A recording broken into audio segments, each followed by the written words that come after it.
Muy bien. Buenas noches. Muchas gracias por acompañarnos a las personas que se están conectando con nosotros el día de hoy. Es para mí una alegría el poder tener nuevamente estos espacios de educación, de comunidad, de compartir. Para quienes no me conocen, yo me llamo Claire de Meservil, soy especialista en involucramiento comunitario del Instituto Internacional de Prácticas Restaurativas, que sería el nombre en español, que por sus siglas en inglés es IIRP.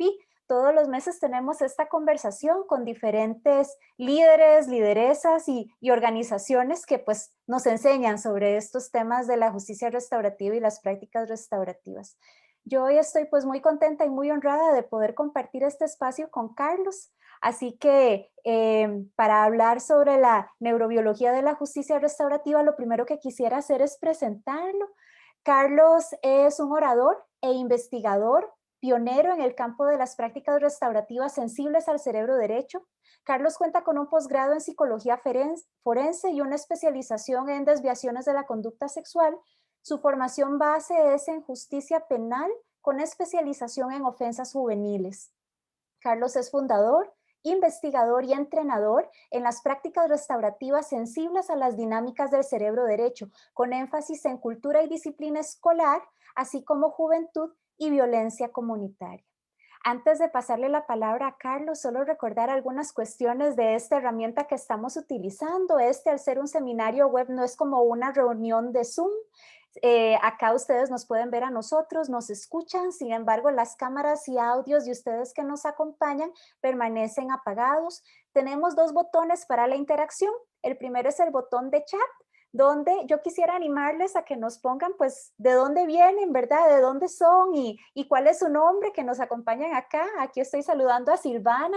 Boa noite, Silvana. Boa noite, Diana. Gracias por acompañarnos hoy. Pueden poner su nombre, de dónde vienen. Será un gusto podernos saludar e intercambiar por allí. Celia, Marcia, Cristina, qué bueno tenerlas por acá. Me encanta saludarles. Tenemos otra función que es la de preguntas y respuestas. Yo quisiera animarles a que si tienen una consulta para Carlos, que la pongamos en preguntas y respuestas y que limitemos el chat más bien como para comentarios y para interactuar entre nosotros. Esto se los pido así porque la función de preguntas y respuestas a mí me marca una alarmita si hay alguna pregunta que no se ha contestado, mientras que en el chat me da temor que se nos quede alguna pregunta sin contestar. Entonces tenemos esas dos funciones, chatear para seguir conversando y preguntas y respuestas para ya el espacio del final. Yo tengo algunas preguntas para Carlos, entonces quisiera que pues comencemos para ahí. Bueno, primero saludarte y agradecerte por tu generosidad y por estar aquí con nosotros y contarnos un poquito sobre cómo llegaste a estas temáticas, cómo ha sido ese camino para vos. Muy buenas tardes. Son las 4 de la tarde aquí en Los Ángeles. Tenemos el clima muy bello. Am, Ojalá que todos estén bien. Primeramente, me da mucho gusto estar aquí con mi gente hablando en español, hablando de justicia restaurativa y prácticas restaurativas. Esto ha sido un proceso muy importante, espiritual, ser humano, un proceso muy humano para mí, para vos y para entender estos elementos me han ayudado demasiado en cómo comprender el elemento humano, especialmente cómo una persona, un individuo, una criatura procesa las situaciones restaurativas y los procesos traumáticos. Con eso voy a poder, tengo una presentación para poder girarnos en esa forma y tener ese tipo de procesos si tenemos preguntas, si quieren sacarles unas fotos a diferentes slides. Todos estamos bien, si estamos mirando la pantalla. Se ve muy Muy bien. bien, qué perfecto. Yo soy Carlos Álvarez. Mi especialización es en psicología forénsica y yo soy fundador de las prácticas restaurativas de Los Ángeles, Los Angeles Institute of Restorative Practice in LARP, que nos especializamos en formas más regulatorias en el proceso de justicia restaurativa. Los elementos cognitivos, cómo podemos investigar esos elementos y poder ayudar a nuestras criaturas, a nuestras poblaciones a moverse a un nivel completo. Con eso voy a poder empezar mi conversación sobre lo que estamos mirando, especialmente durante el momento de la cuarentena, de la situación de COVID-19. Hemos mirado este elemento de ansiedad, este momento de isolation, de solitario, ¿verdad? Estar en un cuarto, no estar cerca de los elementos que los hacen regular, la socialización, estar en las rutinas diarias. Y muchas de las preguntas que hemos tenido como padres es, ¿qué está pasando con el cerebro de nuestras criaturas? ¿Qué es lo que está pasando en este proceso formatorio? ¿Qué es lo que qué se está restringiendo? ¿Qué es lo que está pasando? ¿Y cómo implica eso en el futuro? Muchas de esas preguntas son muy importantes y es donde estamos investigando demasiadamente qué es lo que podemos hacer como practicantes restaurativos para poder mitigar este problema o esta situación. Estamos mirando también altos números de ansiedad, depresión, y miramos muchos de estos fenómenos vienen sobre no estar en socialización con otras personas. Hemos sido impactados en nuestros ritmos que los daba esa luz, que los daba ese tipo de conexión con otra persona. Cuando no tenemos otro cerebro, otra persona amorosa, empieza a criar algo en nuestro autoestima, en nuestro centro nervioso, que es muy difícil para poder estar en el momento. Que estamos mirando que todo esto está pasando sobre este elemento de la cuarentena. Están llegando más papás, trabajadores, estudiantes, en niveles muy altos de ansiedad y depresión. ¿Y qué es lo que estamos mirando sobre estos fenómenos? Hemos mirado algo muy importante, que es la secuela de lo que no tener la regulación y la socialización adecuadamente. Estamos mirando a un organismo que cuando empieza a involucrarse con personas, empieza a introducirse para atrás a sus sistemas sociales, están estos momentos de pánico, estos momentos que desregulan el sistema nervioso. Y hemos mirado bastantes ataques de pánico ahorita en nuestras escuelas, en nuestros sistemas juveniles, que es un elemento muy importante que tenemos que entender. ¿Qué es lo que está pasando con el cerebro al descansar de la cuarentena? ¿Qué hemos estado mirando? Y lo que hemos mirado, la recomendación importante y lo más importante, ¿qué es lo que puede ayudar en este proceso muy importante, que es el amor? Tenemos muchas personas inteligentes, muchas personas que tienen corazones enormes, que tenemos bastantes ideas en la cabeza. Pero fundamentalmente lo importante es la ternura, compasión, estar con tu criatura, con tu esposo, con tu esposa, con tu amigo, caminando los dos juntos o las dos juntas. Es importante que lo que ahorita la ciencia está indicando que es lo que ayuda al cuerpo regular. So, basado en este tema, vamos a poder tener esta conversación, que es más que una charla. Tenemos elementos que son, no presento mucho en español, so discúlpeme si mastico unas palabras. Yo estoy trabajando dura todos los días para poder ser un poquito mejor, pero me disculpan un poquito si hay algunos errores. Cuando quiero girar nuestra conversación con este tipo esta frase, cuanto más amplio es el sentido de la emoción que experimenta el niño, más amplio es el sentido de la vida que experimentará. Cuando nosotros podemos sentir esa emoción robústica, ¿verdad? Grande, gruesa con nuestros padres, con nuestra madre, eso está enfocando unos cuantos elementos. La seguridad, cómo tomar la motivación en la vida. Y cuando podemos tener estos elementos importantes en el cerebro, nosotros como humanos navegamos la vida con más paz, con más tranquilidad y con más seguridad. Todo empieza todo empieza en el proceso del apego. Todo empieza en este proceso. Es fundamental. Lo que mucho de mi trabajo y lo que soy conocido alrededor del mundo y especialmente aquí en los sistemas de Los Ángeles, trabajo mucho con el elemento criminal, el elemento psiquiátrico, y lo que ha estado mirando es que en la justicia restaurativa tenemos elementos muy importantes en lo que los ayuda a reventar ¿qué es lo que tenemos que hacer? Este sistema de las prácticas restaurativas del cerebro derecho es una modalidad implícita que se centraliza alrededor de la psicología humanística, la teoría de regulación y las prácticas del cerebro derecho, que son elementos que la regulación, como el sistema nervioso, está presente y está constantemente en cuando tenemos esas conversaciones restaurativas. Sabemos que en un momento de conflicto el sistema se desregula. Es muy importante como el practicante restaurativo entender esos elementos y qué es lo que está pasando para poder navegar esa conversación. El elemento muy alto en procesar, poder procesar al estudiante y hay un momento que se llama intensification, en el momento cuando pasa un crisis.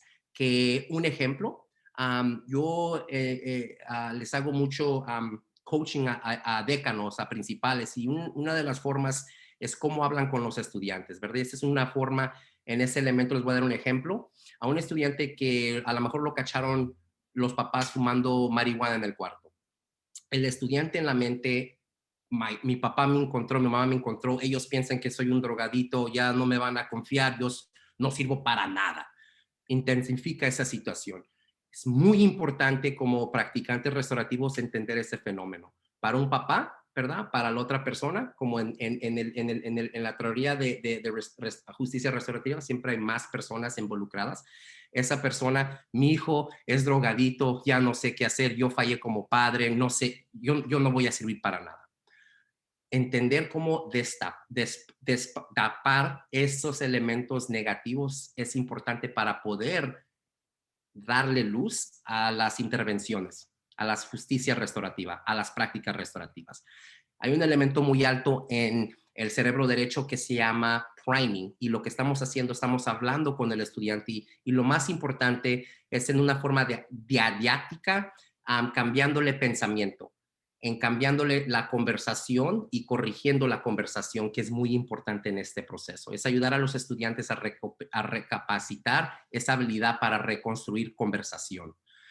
El último forma que es muy importante es la habilidad de poder el estudiante crear capacidad sobre el elemento. Y esto pasa cuando caminas con el estudiante y hay un momento de que ponemos al estudiante en la situación. Y la última es mediation y conferencia. En nuestra modalidad, la conferencia es muy importante y es un proceso muy sagrado para mí, porque en este proceso es cuando miramos todo que está pasando, todo culmina en este proceso. Si gustarían conocer un poquito más, les surjo que vayan a la cita web o diferentes conferencias donde vamos a estar presentando este año para ir a trabajar un poquito más en lo que estamos hablando sobre esto. Esto es más la ciencia y la justicia restaurativa en uno. Y prácticas restaurativas del cerebro derecho se enfocan en ayudar a la persona a responder al transgresor o a la transgresión y a cualquier efecto negativo de la transgresión. Esto ayuda a cómo la persona, cómo el organismo está identificando la severidad de la situación. ¿Verdad? Todos vamos a procesar esa situación. Lo importante es la severidad. El enfoque es cambiar la valencia y la fuerza de la situación. La valencia se refiere a los pensamientos, sentimientos o comportamientos que son negativos o neutrales o positivos hacia la transgresión. Nuestro enfoque en tener conversaciones de cerebro derecho a cerebro derecho, que es emoción a emoción, es empezar a neutralizar este cerebro. Yo odio a esta persona. ¿Por qué esto, verdad? Nuestro trabajo como practicantes restaurativos es no cambiar mentalidad, que es caminar y ayudar a luzar, a alumbrar, a mirar otros elementos que cambian la valencia. La fuerza se refiere a la intensidad y a la intrusión de los pensamientos, sentimientos o comportamientos y puede variar como resultado de factores como el daño causado por la transgresión. La intensidad y la fuerza es muy, esto es algo muy importante. Cambiando estos elementos, miramos que la persona está más abierta a tener la conversación restaurativa. Participar en una conversación restaurativa del cerebro derecho al cerebro derecho ayuda al estudiante a transformar sus respuestas negativas, al cambiando la valencia de negativa a neutral o positiva. Hemos escuchado muchas las veces, ¿sabes qué? Puedo perdonar, pero nunca me voy a olvidar. Esto es lo que yo estoy hablando. Podemos nosotros saber que algo pasó, eso nunca se los va a quitar, el trauma nunca se borra, está en la mentalidad procedural, que es como nosotros peleamos, caminamos, eso nunca se va a ir, pero lo que sí podemos cambiar es el nivel de la fuerza y la intrusión de los pensamientos. ¿Por qué las prácticas restaurativas del cerebro derecho? ¿Por qué? Es una pregunta que mi papá me decía. Mi hijo, ¿por qué, ¿por qué no todo el cerebro? ¿Por qué no más el cerebro derecho? La trayectoria inicial del cerebro derecho se desarrolla en la relación del apego, en la relación de la madre, que es algo ya más que una conversación, que es algo biológico. La trayectoria del hemisferio derecho está conectado al cuerpo, sistema nervioso autónomo, hipotalámico, al sistema que prende la alarma, amígdala. Hay muchos elementos, órganos en el cerebro que empiezan, que están conectados al cerebro derecho, y especialmente que prenden los elementos emocionales. La capacidad del estudiante para lidiar con el estrés, hacer frente a los conflictos, procesar las crisis interpersonales y sentirse seguro en el mundo depende profundamente de las primeras experiencias previas, que es el proceso en cómo regulamos, y eso viene de un sistema. Nosotros no nomás sabemos cómo regular cuando crecemos. Todo es un proceso biológico. La forma es que el estudiante navega una situación de desregulación, centrara en la capacidad de los adultos, en cómo el adulto puede comunicar, cómo puede estar en ese momento con el estudiante, con la persona. Tenemos que estar en el momento para poder ayudar a esta criatura o a esta persona sacarlos de su trauma. Un cerebro traumatizado no se puede sacar de su trauma solo. Necesita otro cerebro neutral, otro cerebro puro, otro cerebro amoroso para poderlos caminar sobre ese proceso. Se llama co-regulation, co-regular. Y es estabilizar la seguridad durante el momento de conflicto, que es lo más importante. La autorregulación tiene 5 dominios, que es algo muy importante que quiero que entiendan, como mis practicantes aquí, mi comunidad latina, entendiendo esto es muy importante. Nosotros como humanos, esto es algo muy presente para nosotros. Cognitivo, son los 5 elementos que cuando hay trauma, cuando hay desregulación, cuando hay estrés, estos son los dominios que son impactados, que es el comino. Para algunos estudiantes, solo tratar de quedarse quieto o inhibir un impulso requiere una enorme cantidad de energía. Nosotros hemos mirado muchos estudios, hay uno que se llama Tronic, The Still Face, que es, estamos mirando que la criatura se mira muy callada y muy seria y el sistema nervioso está desregulado al 100. Estamos mirando mucha ciencia que no más que el cuerpo se mira como que está en un parasympathetic o sympathetic, simpático, un nivel simpático. Miramos que el sistema está apagado, pero la desregulación está muy alta. Biológico. Un estudiante crónicamente en el estado de desregulación tiene dificultades para mantenerse concentrado o alerta, para poder sentarse y aprender matemática, aprender lectura, poder contestar preguntas, es algo básicamente que no va a pasar si el trauma está presente en la mente. Si yo caminé, hay algo que se llama trauma ambiente, ambient trauma, y el trauma ambiente, cuando caminando en Los Ángeles hay muchas pandillas, como muchos de nuestros pueblos en Latinoamérica. Y aquí lo que está pasando es muchas de las pandillas quieren meter a los muchachos más chicos a las pandillas. Y miramos crimen en las calles, golpean a diferentes cosas, la prostitución. Todo eso son cosas que nuestro cuerpo está recibiendo, y especialmente un cerebro desarrollándose, es traumática, es trauma ambiente. El sistema se desregula, entra a la escuela, viene a la escuela con el sistema desregulado, el corazón, no, ese momento el cuerpo no está enfocado en salvar, o el cuerpo quiere está involucrado, discúlpeme, en correr, en estar sano. Emocional. La red del cerebro izquierdo no será efectiva si el niño cerebro emocional está activado, ¿verdad? Tenemos el right or left. Sí tenemos actividad en el cerebro izquierdo que se llama dual modulation y eso tiene que pasar para poder estar al tanto, estar en el momento. Por eso hemos oído esa frase, enseñarles a todo el cerebro. Social, los estudiantes experimentan dificultades en el dominio social debido a su incapacidad para autorregularse. Otra persona, a lo mejor si hubo acoso sexual, si hubo violación sexual, empezamos a mirar que a lo mejor, ya hemos mirado muchas las veces que uno más, si es un ejemplo, hemos mirado que para una criatura que el elemento que hizo la violación era hombre, era varón, cuando se acercan los varones hay un miedo que empezamos a mirar, ese temor biológico que empezamos a conocer. Eso es algo muy importante que no ayuda a nuestras criaturas, a nuestras personas, a personas que han sido víctimas de estos tipos de situaciones, comunicarse y sentirse en paz en grupo. Sistemas prosociales que son antecedentes al cerebro social, que esto es de post-evolution, que es cómo nosotros corremos, cómo estamos reaccionando a nuestras conversaciones, que es muy importante en cómo estamos desregulados. Si estamos altamente desregulados, cualquier conversación que venga, que no salga muy bien o que nos caiga un poquito mal, vamos a querer tirar golpes. So, es muy importante entender estos elementos. Esa persona no sabe comportarse, ¿verdad? O empezamos a mirar el bullying, ¿verdad? Que es un sistema prosocial que estamos mirando que esta criatura quiere influenciar el control en otra persona.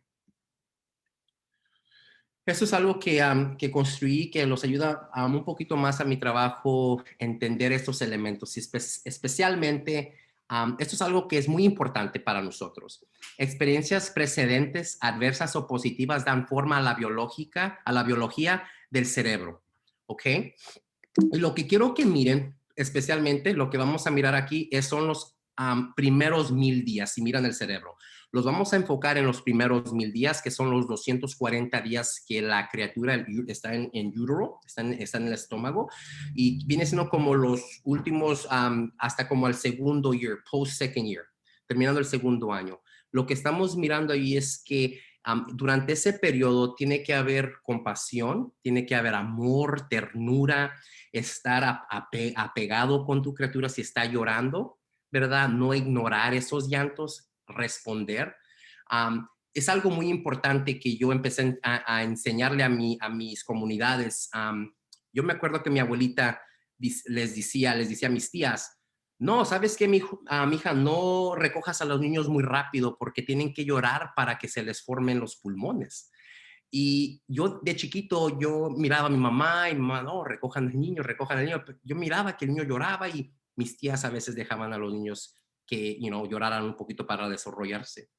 Que estamos mirando que son totalmente formas negativas en lo que empieza a crear ambivilencia personal en la criatura, ¿verdad? Mi mamá, si yo lloro, ¿verdad? Es la manera en cómo él está o ella está comunicándose a madre. Si yo lloro, alguien va a poder recogerme, hay alguien que me va a poder cuidar. Ese tipo de pensamiento es muy importante, que se empieza a fragmentar ese tipo de trust, de apego que tenemos con el padre o la madre.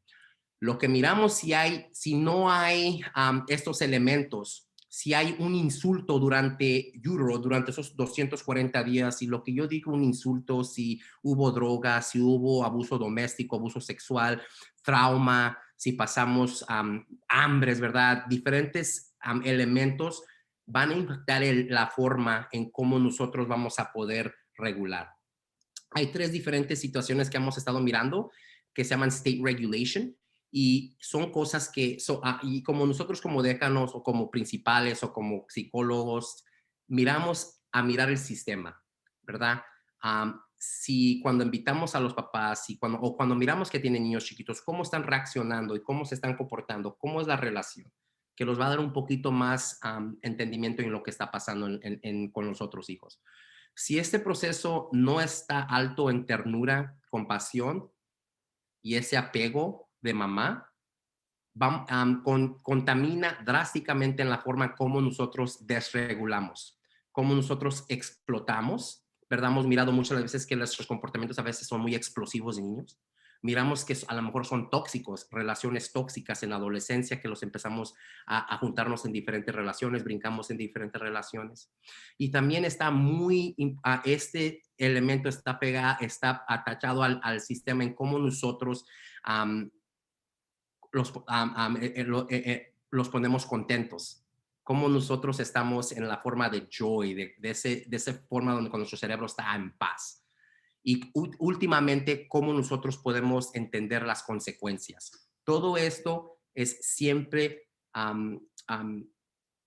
llevado para atrás, es una influencia muy grande, son los primeros 1000 días en la forma de regulación.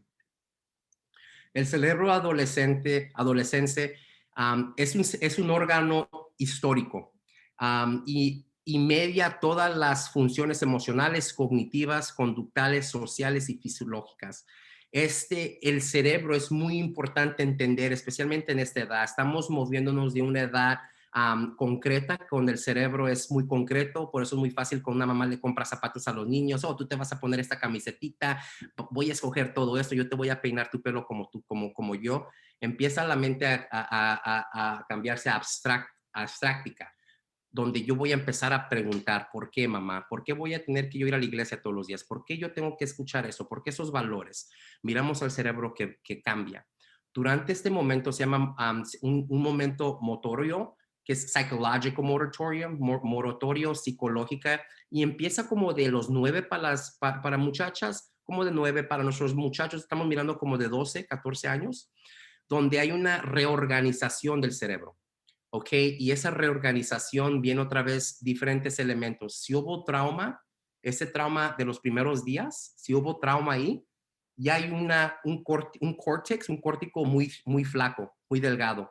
Eso quiere decir que no van a haber diferentes traumas durante el transcurso de la adolescencia y de la escuela, que durante este periodo va a haber otro proceso donde el frontal lobes van a estar otra vez un poco más delgado y empezamos a mirar más problemas de desregulación, donde nuestros niños empiezan a usar, acá en Los Ángeles miramos mucho cannabis, mucho marihuana, mucho líquido discúlpeme, el codeine, que es algo que es para la tos, pero tumba todo el sistema nervioso. Lo que estamos mirando es muchas drogas que apagan al sistema. Y es donde miramos también los comportamientos psiquiátricos de Axis One, como depresión, todos los elementos negativos emocionales empiezan a brotar de ahí. Ok, lo que voy a explicar ahorita va a poder explicar un poquito más lo que está pasando en el cerebro y lo que está pasando en el cuerpo, porque son cosas diferentes durante un momento de desregulación. De desregulación en el cerebro y en el cuerpo. Empezando a entender eso. Diferentes formas de diferentes elementos pueden desregular el cerebro. La deshonra, que es el shame, el estrés, humillación, conflicto y problemas interpersonales. La humillación es la más poderosa. La humillación tiene conexiones al centro nervioso muy rápido. Hemos mirado que cuando miras a los niños que les hacen burla y están en grupo riéndose, la humillación es un cuerpo, es un proceso somático. Que empezamos a mirar en ese momento que alguien se burló de ti, ¿verdad? Ja, ja, ja, ja. Ese momento el cerebro empieza a cesar. Hay peligro. El cuerpo el cerebro no va a decir, eso es un nivel pequeño, no te preocupes, eso no va a pasar. No, el cerebro está rojo o blanco. El cuerpo empieza a mirar, hay un ataque, algo va a pasar.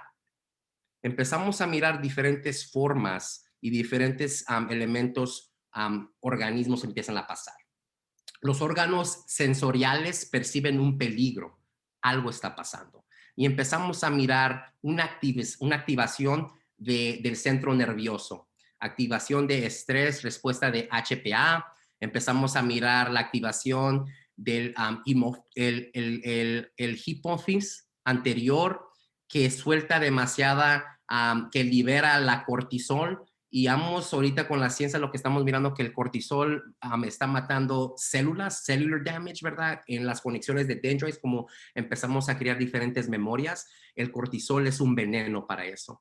Cuando el cuerpo tiene mucho cortisol, el cerebro tiene mucho cortisol, es una situación muy tóxica. En el nivel de chat, me gustaría darles una pregunta. Preguntarles algo.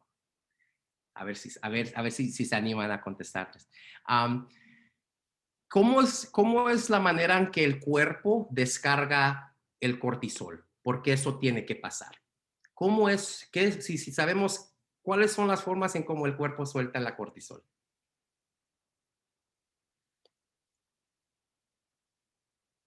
Sí, descarga la cortisol. Sí, correcto.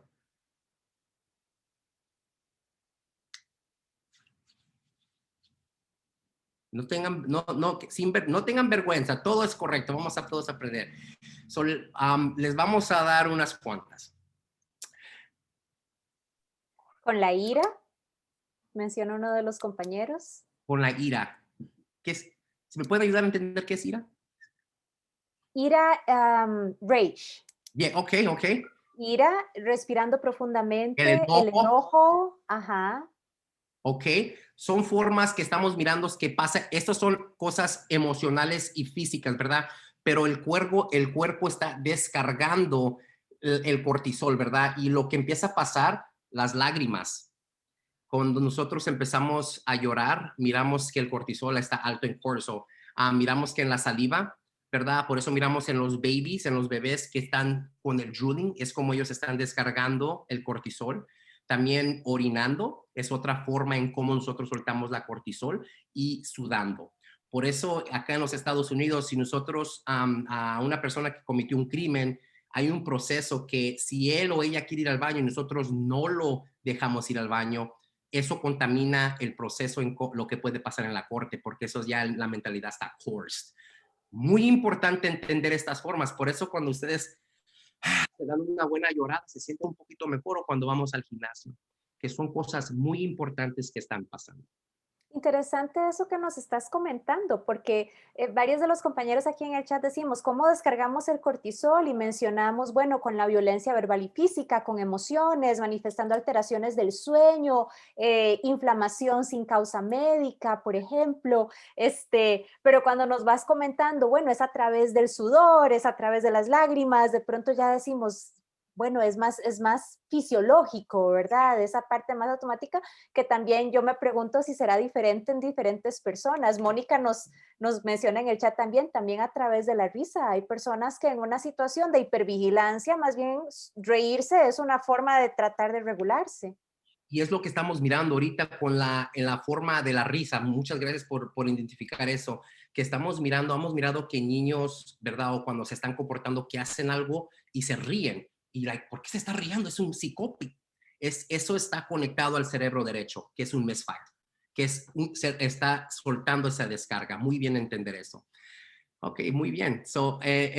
Lo seguimos a lo que está pasando en el cuerpo. Miramos lo que está pasando en el cerebro, ¿verdad? Y estamos mirando los elementos que empiezan a pasar, las hormonas que empiezan a soltarse, la capacidad del apego del individuo, el trauma y las experiencias ambientales mitigan los resultados de la autorregulancia. Eso quiere decir cómo está, dónde están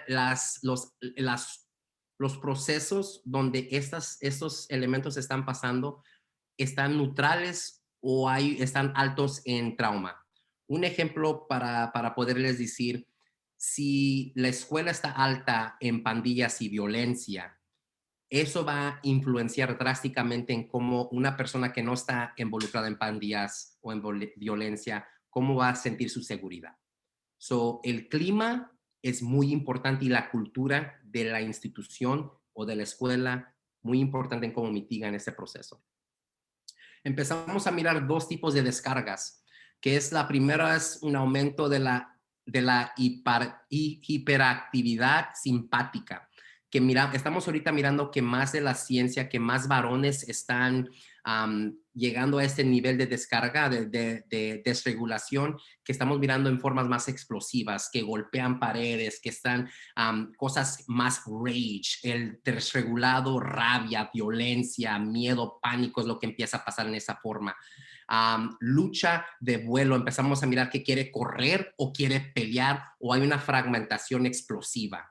No estamos mirando al organismo que se está calmando.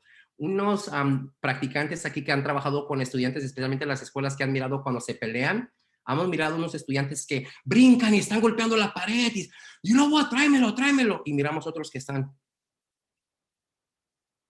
Esto es lo que estamos mirando aquí.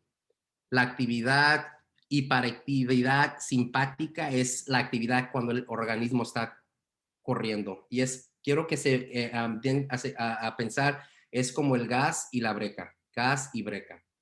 Parasympathetic and sympathetic. Lo que estamos mirando ahorita es que más de nuestras muchachas están internalizando el aumento de la hiperactividad parasimpática. Eso quiere decir que el cuerpo está más en un momento más internalizada. Estamos mirando que miramos más muchachas que se están cortando. Hemos mirado más comportamientos internalizados como tengo un slide aquí donde identifica esos tipos de separaciones. Hemos mirado más anorexia, que es una más forma internal, y como nosotros internalizamos el dolor, ¿verdad? El tipo de descarga, desación y el colapso de uno mismo, queriendo decir cómo yo me siento como yo una persona, ¿verdad? Cuando yo me siento, hay una palabra que es hopeless, que no es Desesperanza. desesperanza pegado con tristeza, hay peligro de suicidio. Y lo que estamos mirando, que cuando eso está pasando, es muy importante de entender esos elementos. ¿Qué es lo que pasa cuando estos sistemas están prendidos? Restricción del funcionamiento no esencial. ¿Qué empezamos a mirar ahí? Son la función ejecutiva, como nosotros pensamos. El cuerpo no está importándole en contestar matemática, en poder hablar, tener una charla. Lo importante del cuerpo en este elemento, lo que está pasando es cómo puedo yo llegar a salvo, cómo puedo correr, cómo puedo pelear o cómo yo puedo freeze. Eso es lo que está pasando en el cerebro. Y lo que empieza a pasar, cómo nosotros procesamos en el mundo, se impacta. Miramos la digestión, también problemas de digestión. Hemos mirado que muchos estudiantes llegan a la escuela, ¿verdad? Y tienes hambre. No, no tengo hambre, no he comido en todo el día. Y nosotros como practicantes restaurativos queremos preguntarnos esa pregunta, ¿por qué no tienes hambre? ¿Qué es lo que se está apagando en el sistema para que eso esté pasando? Tenemos sonido, ruido de alta frecuencia, que son los músculos de los oídos de adentro se regulan, se ponen un poquito más chatos y no dejan que el ruido alto en frecuencia entre. Que empezamos a mirar que lo que empieza a aumentar es el sonido muy bajo, low frequency. Y lo que estamos mirando es que el cerebro se va a una forma de cómo poder salvarse, ¿verdad? Escuchar los ruidos chiquitos. Y si pensamos de evolución, los momentos de caveman, ¿verdad? Cuando estábamos escuchando, teníamos que escuchar si algo iba a venir a comernos. Ese cerebro precedente está prendido. Y estar en el momento, que es algo muy importante para poder estar hablando con otra persona, poder entender las consecuencias restaurativas. Ya me lo terminamos, o no quiero que se me estén cansando. Ya me lo terminamos. Tenemos, ¿qué es lo que estamos mirando ahorita? Y quiero para poder tener a tu audiencia en una forma más preparada, y no decir que no están preparados, pero para mirar lo que estamos mirando nosotros viniendo de la cuarentena. Estamos mirando que la ansiedad infantil y adolescente está muy alta. Y las tendencias ahorita lo que estamos mirando es que no hay brechas de género, ¿verdad? No estamos ahorita mirando, estamos mirando estas formas muy altas, pasando más joven en edad, sintomatología severa, los síntomas se muestran como opuestos o mal comportamiento. Estamos mirando bastantes situaciones de desregulación en forma de ansiedad. La forma es, lo que había hablado, es cómo podemos mantener a ese cerebro en una forma neutral. que es la zona donde podemos procesar emoción, procesar consecuencias, procesar ese tipo de trauma, que son los sistemas de derecho, de cerebro derecho a cerebro derecho. Quieren decir que está alto en emoción. Estamos hablando sobre emoción. Yo no estoy hablando de cómo puedes completar esta materia o esta tarea en qué es lo que está pasando contigo ahorita. Que lo que no queremos es que nuestros estudiantes o nuestras personas que estamos ayudando se descarguen o se les vaya la emoción donde ya no pueden estar procesando el tipo de conversación. Que miramos que puede pasar muy rápido. Si estás clear hablándome tú de una situación que pasó, que trajo acoso, un peligro, y yo como practicante miro para el lado, me miro mi teléfono, eso inmediatamente empieza a entender en el cerebro que se llaman microexpressions, y esas situaciones influencian demasiadamente el cerebro. A esa persona no le importa. Y podríamos mirar a esa persona inmediatamente cerrarse e irse a este tipo de conversación. Eso es muy importante en cómo nosotros como practicantes restaurativos estamos destapando estos tipos de crisis. Ok, que decimos que hemos mirado que la alianza restaurativa es al menos 5 a 7 veces mayor en eficiencia que otras modalidades. ¿Qué quiere decir eso? Que lo que ustedes están haciendo es muy poderoso y tienen mucha autoridad en el proceso en poder ayudar a nuestras familias, a nuestros estudiantes, llegar a una forma sana.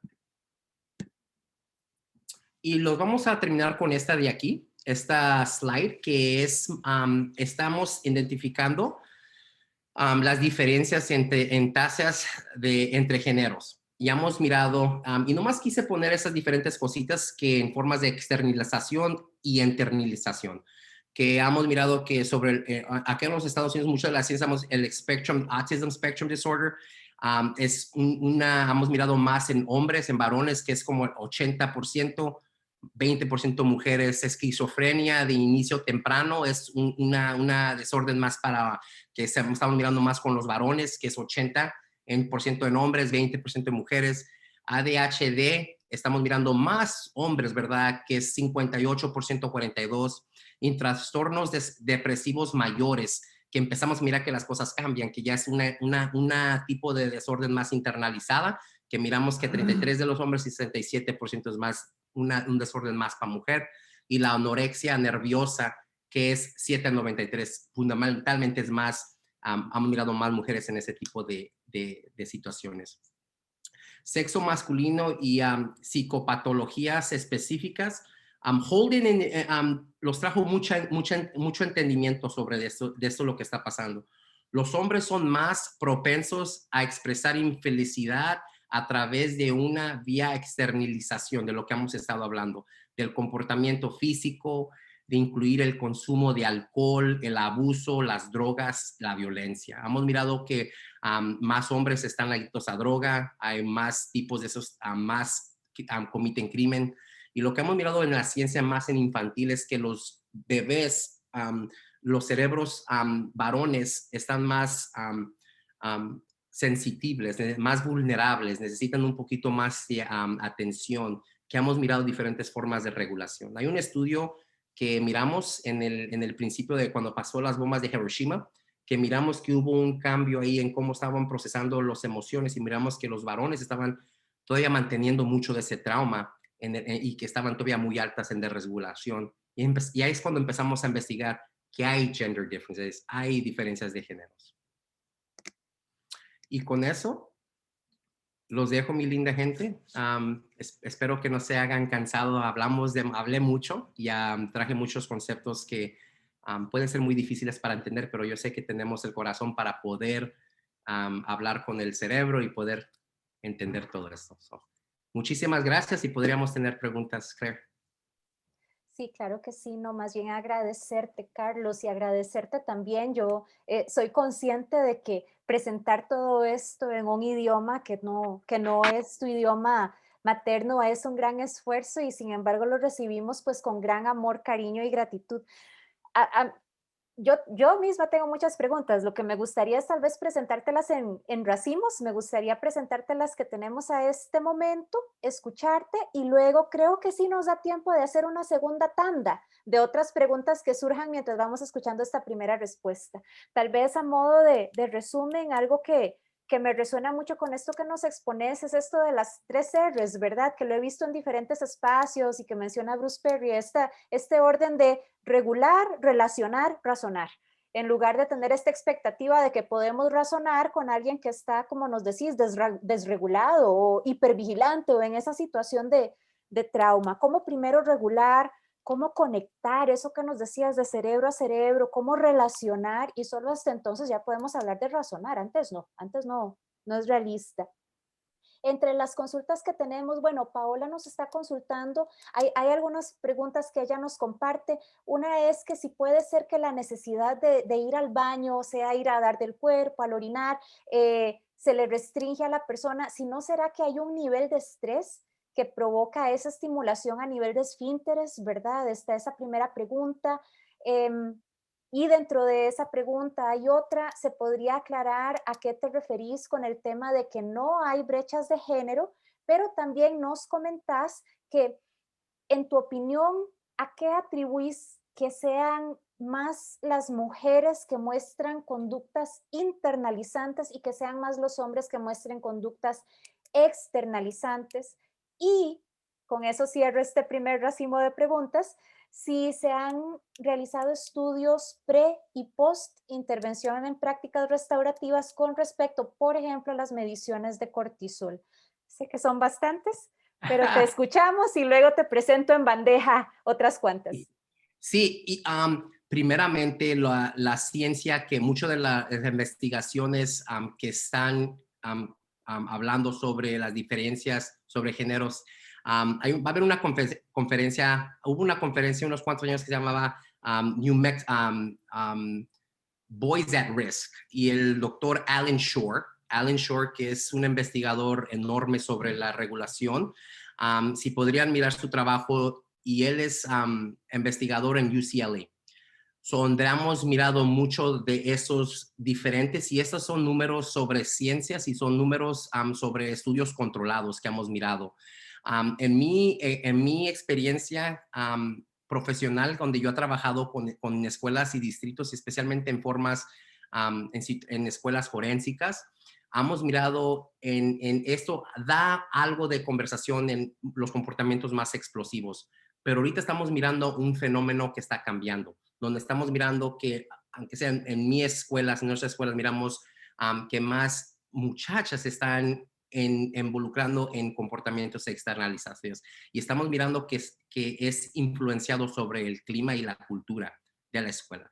Pero ahorita la ciencia genera, indica que más varones están externalizando, y hay más, tiene que haber más ciencia sobre eso. Estamos muy nuevos en este mundo de regulación, donde tenemos que investigar un poquito más. Sobre la otra pregunta de ir a descargar cortisol, De sobre ir al ir a... baño, sí. ¿Cómo? De ir al baño, que si habrá una relación con el tema de control de esfínteres. Eso muchas de las veces como practicantes restaurativos tenemos que llegar con este cerebro de ser respetuosos, pero ser curiosos, ¿verdad? Y nosotros, cuando entendemos, yo que les estoy dando este tipo de informaciones para que ustedes siempre estén en el momento neutralizados, ¿verdad? Si nosotros no tenemos esa información, que muchas de las veces tengo problemas personales, ¿verdad? O tengo un problema que necesito usar el baño. Ahorita, muchas de las veces que hemos mirado es que muchos de nuestros estudiantes que no iban al baño, ¿verdad? O en esos procesos, hemos mirado que el proceso de regulación, el proceso de conversación no es fluente, ¿verdad? Diciendo estas formas en cómo el cuerpo descarga el estrés, que el estrés se convierte en cortisol, ¿verdad? Es muy importante, porque esas hormonas no dejan al cerebro descansar y poder tener esa conversación. ¿Y cuál era la tercera? Discúlpame. Teníamos una pregunta de si existen estudios pre y post intervención en prácticas restaurativas con respecto a mediciones de cortisol, por ejemplo, o algún otro indicador. El indicado de donde estamos agarrando mucho de las conversaciones es sobre lo que está pasando en el proceso de desregulación y conflicto. Todavía falta, estamos en el proceso de medir los niveles de desregulación en momentos de preconferencia, que es lo que mi agencia está investigando, en cómo podemos mitigar esos procesos de preconferencia, mirar y medir esos elementos de desregulación, pero de identificar cuánto cortisol hay en el cuerpo durante estos momentos, durante un momento restaurativo, no hay. ¿Cómo les gustaría mirar esos tipos de estudios y mirarnos sobre cómo podemos abrir este trabajo, que es algo muy bonito? Y estamos en un momento muy grande para poder dar más luz y más textura al trabajo restaurativo. Muchas gracias, Carlos. Ya para ir cerrando, tenemos una pregunta de Jorge y yo quisiera complementarla. Jorge nos pregunta, ¿cuáles serían 3 recomendaciones para trabajar con adolescentes de colegio? Y a mí me gustaría complementarla con lo siguiente. Todo esto que nos estás comentando es muy rico en conocimiento, en ciencia. Creo que tenemos mucha inquietud sobre cómo tener abordajes sensibles al trauma, sobre cómo entender cómo el apego influye en nuestras vidas. Muchos y muchas de nosotros trabajamos con juventud que sabemos que viene de contextos donde eso que decías de los primeros 1000 días, muchas cosas salieron muy mal. Y en los siguientes 1000 días también, y a veces llegamos a trabajar con ellas y con ellos donde ni siquiera hay expedientes de su experiencia en escuela o abandonaron el sistema educativo o de pronto, ¿verdad? Como que tenemos esta sensación de que llegamos muy tarde, tenemos esta sensación también de que hay emociones muy fuertes y que no necesariamente estamos preparadas. Entonces, tal vez, en tu opinión, ¿cuáles serían 3 recomendaciones en el trabajo con adolescentes y como practicantes restaurativos, restaurativas? ¿Cómo nos podrías animar también cuando sentimos que a veces la tarea se nos hace muy grande? Lo más importante, yo pienso, ¿verdad? Y todos ustedes que están escuchando esta charla, esta presentación, son expertos en el mundo restaurativo. El elemento más importante es tener un corazón y estar aquí, ¿verdad? Y estamos aquí a las 5 o 6 de la tarde escuchando cómo podemos hacer ese trabajo mejor. Pero lo más importante, algo que dice Ken Wilber, ¿verdad? Que es una mente muy influenciante en mi vida, que si queremos cambiar algo, tenemos que cambiarnos a nosotros primero. Y lo más importante es cómo podemos nosotros estar presentes en el momento de crisis o en el momento emocional de esta criatura. Lo primero lo que les podría decir es estar bien contigo, estar en el momento. Empezar a meditar, empezar a regular, empezar a hacer diferentes cositas que pueden ayudarte a estar más en el momento presente. Segundo, es entrar a la situación con una mentalidad abierta, con esta mentalidad de beginner's mind, esta mentalidad de un comenzante De primerizo, principiante. principante. Cuando eso está pasando, estamos tan abiertos para recibir toda la información, estamos más abiertos en entender esta criatura, lo que está pasando. Y la tercera es nunca parar de aprender. Si nosotros paramos de aprender, dejamos que los sistemas hagan el trabajo por nosotros. Yo he podido llegar y cambiar culturas, suspensiones, diferentes formas de justicia sobre la consistencia y sobre la educación y enseñándoles los datos que nuestra palabra restaurativa no se puede apagar, que es lo más importante que yo les podría decir.